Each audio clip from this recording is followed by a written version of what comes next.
आपको क्या लगता है कि नवरात्रा का फास्ट एक रिचुअल है?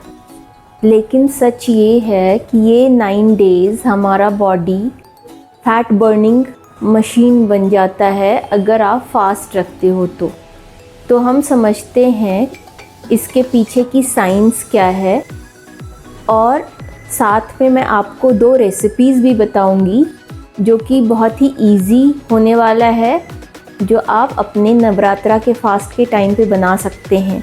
आगे बढ़ने से पहले please subscribe to my channel अगर आपको health and fitness related tips और ट्रिक्स चाहिए तो।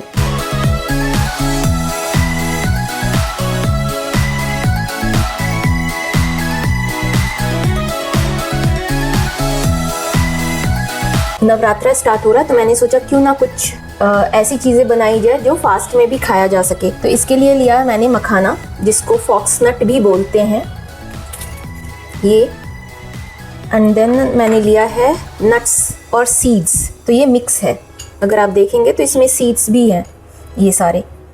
तो ये लिया मैंने, एंड देन मैंने लिया है नारियल का पाउडर, ये पैकेट में आता है, सूखा हुआ नारियल का पाउडर है ये। और मैंने लिया है डेट्स, ये अभी इसमें बीज है, इसको मैं निकाल लूँगी। तो ये है। अब हम रेसिपी स्टार्ट कर। मैंने लिया है 10 ग्राम्स के लगभग घी भी। तो अब ये गरम हो चुका है तो मैं इसमें घी डालती हूँ। तो घी गरम हो चुका है, अब मैं इसमें मखाने डाल रही हूँ। जब ये थोड़ा सा रोस्ट हो जाएगा तो मैं इसमें ड्राई फ्रूट्स और सीड्स भी डाल दूँगी। तो आप देख सकते हैं कि ये हो गया है, इसका कलर भी चेंज हो गया और ये ऐसे सॉफ्ट भी हो गया है। तो अब मैं इसमें ड्राई फ्रूट्स मिक्स डालूँगी। इसको भी मैंने 3 to 4 मिनट्स तक कुक करना है। सो 2 to 3 मिनट्स हो चुके हैं ड्राई फ्रूट्स और नट्स को भी डाल के, तो मैं इसको ट्रांसफ़र कर लूँगी। अब मैं डेट्स को 1 मिनट तक इसको बस थोड़ा सा गर्म करूँगी ताकि ये पीसने के लिए इजी हो, सॉफ्ट, और थोड़ा सा सॉफ्ट है, ये सॉफ्ट डेट्स है, ये थोड़ा सा सॉफ्ट हो जाए गरम के कारण। तो फिर मैं इसको भी मिक्सर में पीस लेंगे। तो आप देख सकते हैं गरम के कारण ये और भी सॉफ्ट हो गया है। थोड़ा सा इसमें नारियल भी डालना है, मैं हाफ़ डाल रही हूँ, हाफ़ को मैं ऊपर से कोट करने के लिए रखूँगी। बस ये हो चुका है, मैं इसको बंद कर रही हूँ। तो मैंने सबको ये मिक्सर में पीस लिया है। अब ये क्योंकि पिस चुका है, इसको अच्छे से ऐसे मिक्स कर लेंगे क्योंकि नीचे पाउडर रह गया है, और फिर हम इसको लड्डू की तरह बांध लेंगे। तो सारी लड्डू सेम साइज़ की बने, तो इसके लिए मैं इसमें इससे मेज़र कर लूँगी। और हमारे लड्डू बनके रेडी हो गए हैं। तो लड्डू बनकर रेडी हो गया है, अब मैं इसको नारियल पाउडर में कोट कर लूँगी। तो बस ये मज़ेदार टेस्टी लड्डू बनकर रेडी है। तो ये हेल्दी लड्डू बनकर रेडी है। आप आराम से ये 1 या 2 लड्डू खा सकते हैं।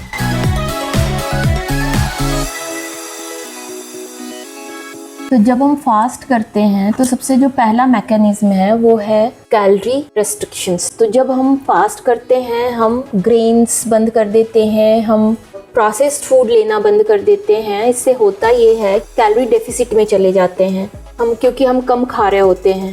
इससे होता ये है कि बॉडी जो है वो फैट स्टोरेज से एनर्जी लेना स्टार्ट कर देती है, और बॉडी एक हार्मोन रिलीज करती है जिसको नोराफिनेफ्रिन बोलते हैं, जो कि मेटाबॉलिज्म को इम्प्रूव करती है और फैट बर्निंग को एक्सीलरेट कर देती है। फास्टिंग से एक पावरफुल प्रोसेस ट्रिगर होता है जिसे ऑटोफेजी कहते हैं। इस प्रोसेस में जितने भी डैमेज्ड सेल हैं वो रिमूव हो जाते हैं और नए सेल बनते हैं, जिसके कारण इन्फ्लेमेशन कम होता है, गट इम्प्रूव होता है, मेटाबॉलिज्म इम्प्रूव होता है और वेट लॉस ट्रिगर होता है। फास्टिंग से इंसुलिन रेजिस्टेंस कम होता है, मतलब बॉडी ग्लूकोज को बेटर तरीके से हैंडल करती है और फैट स्टोरेज नहीं होता, क्योंकि हम फास्ट कर रहे होते हैं और ड्यूरिंग दी फास्ट हम 1 या 2 बार खाना खाते हैं। तो खाने के बीच जो गैप होता है वो लंबा होता है, तो इसके कारण फैट स्टोरेज नहीं होता और ग्लूकोज स्पाइक नहीं होता।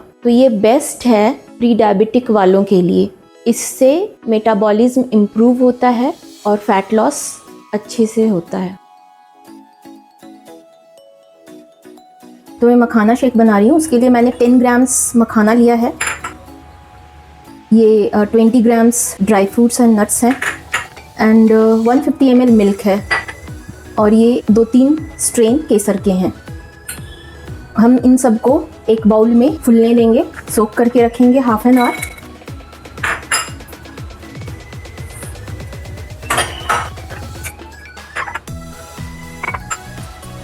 ये हाफ एन आवर सोक करके रखेंगे और उसके बाद फिर हम इसको मिक्सर में पीस लेंगे और ये हमारा टेस्टी सा शेक बन जाएगा। तो हाफ एन आवर हो चुका है, मैं इसको ट्रांसफ़र कर लूँगी जार में, फिर हम इसको पीस लेंगे। तो आप देख सकते हैं ये पिस चुका है। अब मैं इसको ट्रांसफ़र कर रही हूँ। इसकी टोटल कैलोरीज 256 है। इसमें मैं 1-2 स्ट्रेन केसर की भी डाल रही हूँ।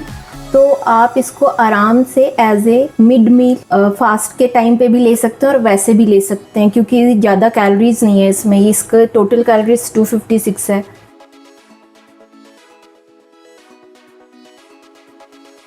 छह तरह का फास्ट होता है फलाहार, जिसमें हम सिर्फ फ्रूट्स खाते हैं। फिर होता है 1 डे अ मील फास्ट, जिसमें हम एक टाइम खाना खाते हैं। तीसरा होता है कि सात्विक फास्ट, जिसमें कि हम फ्रूट्स, मिल्क, नट्स, दूध और कुट्टू का आटा, साबूदाना, ये सारी चीज़ें खाते हैं, पम्पकिन हैं, इस तरीके की चीज़ें खाते हैं। देन होता है लिक्विड फास्ट, जिसमें कि हम सिर्फ सूप और जूस पीते हैं। एंड देन होता है अल्टरनेट डे फास्ट, जिसमें हम अल्टरनेट डे मतलब फर्स्ट को करते हैं, फिर थर्ड को करते हैं, फिर फिफ्थ को करते हैं, फिर 9th को करते हैं। एक और फास्ट होता है जो फर्स्ट और लास्ट वाला करते हैं। तो आप किस तरह का फास्ट कर रहे हो कमेंट करके बताओ। नवरात्रा फास्ट से अगर आपको वेट लूज़ करना है तो आपको किन किन चीज़ों का ध्यान रखना है। पहला, आपको हाइड्रेट रखना है खुद को, तो खूब सारा पानी पीना है, कोकोनट वाटर पीना है, छाछ पीना है, इन सब चीज़ों का ध्यान रखना है। सेकंड, पोर्शन कंट्रोल करना है, मतलब छोटे छोटे पोर्शन में खाना खाना है। थर्ड, आपको फ्राइड चीज़ें अवॉइड करनी है, क्योंकि अक्सर ऐसे होता है कि अगर हम 1 मील अ डे खा रहे हैं, हम फ्राइड कुट्टू के आटे की पूरियाँ बना के खा लेते हैं या फिर सिंघाड़े के आटे की पूरियाँ बना के खा लेते हैं। पुलाव बनाते हैं उसमें ढेर सारा घी डाल देते हैं। तो ये सारी चीज़ें अवॉइड करनी है। मतलब फास्ट करना है, फीस्ट नहीं करना है। हर फास्ट अपने आप में यूनिक है। तो आप कौन सा फास्ट कर रहे हो आप मुझे कमेंट करके बताओ, और आप कौन सी रेसिपी ट्राई करने वाले हो आप वो भी मुझे कमेंट करके बताओ। अगर आपको ये मेरा वीडियो पसंद आ रहा है तो please like, share and subscribe. मिलते हैं अगले वीडियो में एक नए टॉपिक के साथ। तब तक के लिए stay fit, stay healthy, stay snap ticks and